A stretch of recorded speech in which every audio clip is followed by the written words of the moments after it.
Well, history is written by the victors, as the old saying goes, and in a certain sense, um, Bob Woodward and Carl Bernstein were the victors, and the Washington Post were the victors of all among the press.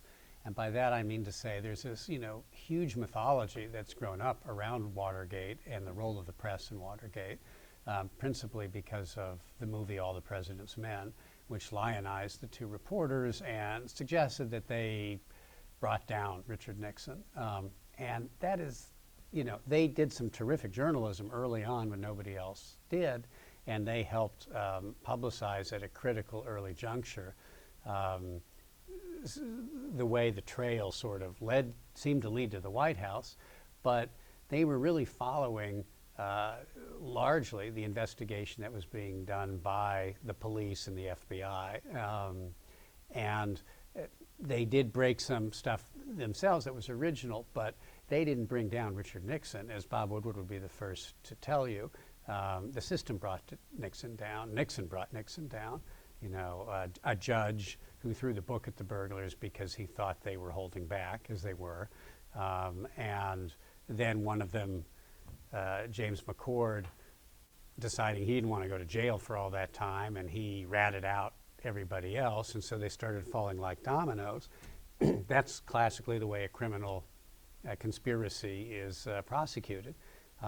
That still wouldn't have brought Nixon down probably, because whoever it ended up with, however high up it went, John Dean, his White House counsel, who was willing to accuse Nixon even before the existence of the tapes were known, it would have been John Dean's word against Nixon's. Who are you going to believe, the President of the United States or some, admitted criminal who's trying to save his skin? So it was only the existence of the tapes that really ultimately did Nixon in, on his own words. And even then, that wouldn't have come out if it hadn't been for the fact that you had an aggressive Democratic Senate Watergate committee. And if the Democrats hadn't, been running, had aggressive Democrats in the Senate with subpoena power pushing on this, they wouldn't have even found out about the tapes, and Nixon would have taken them home and edited them to his content, and gotten rid of the stuff that made him look bad and kept the stuff that made him look good. Nixon apologists often say, Nixon himself often said, yes, Watergate was bad, but nobody took any money. There was no personal profiteering from it. And that was his sort of defense for the abuse of power that he conducted in office. But in fact, Nixon's career was really checkered with allegations of financial impropriety. And checkered is a bad pun because it started with the Checkers speech, which was really about defending a slush fund he had. And he said no money was used for personal gain, and he didn't know who the members were, and and he had an auditor come and clear him of wrongdoing. And I looked into all of this, and almost all of that could be shot down. There was significant evidence that he personally profited from it, used it to buy a house he couldn't otherwise have afforded, that he conducted favors for the people who donated to his fund, in the form of legislation and intervening with embassies and all kinds of other stuff. And some of the donors to the fund later admitted that they did it to help Nixon out because he was a relatively poor man and needed to have a certain lifestyle as a senator that he otherwise couldn't have afforded. And he was this great salesman for free enterprise, as they described it, basically for conservative views, that they felt it was a worthy investment. So really from the start of Nixon's career, he was dogged by a kind of this shadow of financial chicanery. Nixon's slush fund was relatively small potatoes. It mattered to him a lot in the early 1950s because he didn't have much money. But once he became vice president, was a national figure, he was able to draw up bigger money, bigger bucks. And in 1956, right after he was reelected as vice president and the heir apparent to the Republican Party, Howard Hughes, who was not in the banking business, funnels this so-called loan to Nixon's brother to build a restaurant chain where he would serve Nixon burgers, as they were known. And that was kind of the cover. But in reality, again, as I described in my book and later evidence would show, Nixon himself, Richard Nixon, was profiting from this, and again, used some of that for his house, and I mean, he built up a lot of wealth. Nixon did, for a man who really spent very little time in the private sector, and so his pay, his pay was pretty low when he was a public official. And did they launder the money through?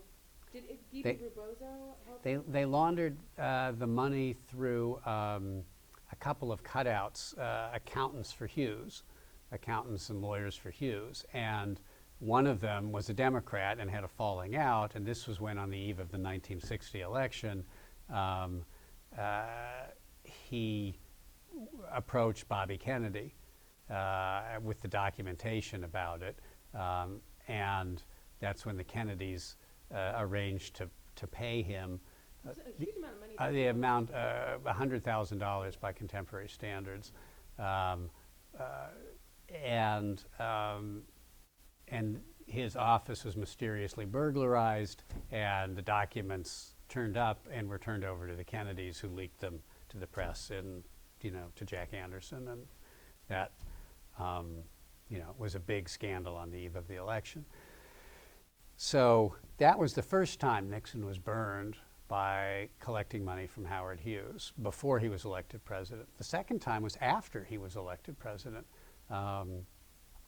Amazingly enough, he took a second infusion of cash, $100,000, and this money was laundered through B.B. Rebozo, his best friend, who was a private banker.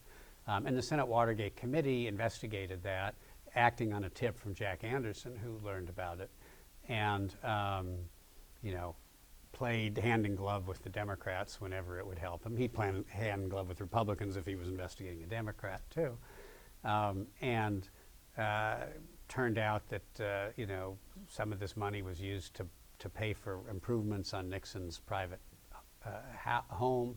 I think a billiard table, earrings for his wife Pat, cash for his brothers, and for Rosemary Woods, his secretary.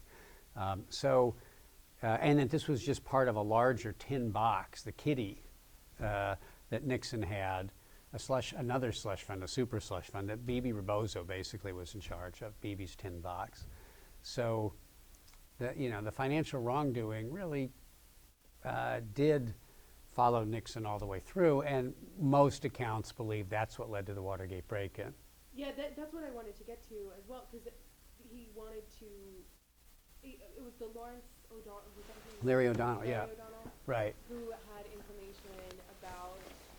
Well, Nixon discovered that Larry O'Brien, the former Kennedy operative who was now the chair of the Democratic Party, was also on the Hughes payroll. Remember, Hughes was an equal opportunity briber. He was bribing politicians on both sides of the aisle in Washington. And so Nixon thought this was a terrible double standard. He had suffered mightily in 1960 for taking money from Hughes. And he was worried because Jack Anderson had exposed the $100,000 that he had gotten through his brother from Howard Hughes. And this hadn't yet mushroomed into a big scandal, but he feared it would. And he'd already cost him one election in 1960, as he saw it. He feared it would also cost him re-election in 1972 if the full story were known. And so, and he feared that O'Brien might know about it if he was also on Hughes's payroll and had an in to Hughes. So most observers believe, most Nixon aides believe, that's why there was the bugging operation at the Watergate, to bug O'Brien's phone and figure out what O'Brien knew about the money that Nixon had received, and maybe dig up some dirt on Hughes, on O'Brien, to blackmail him with, to keep him quiet.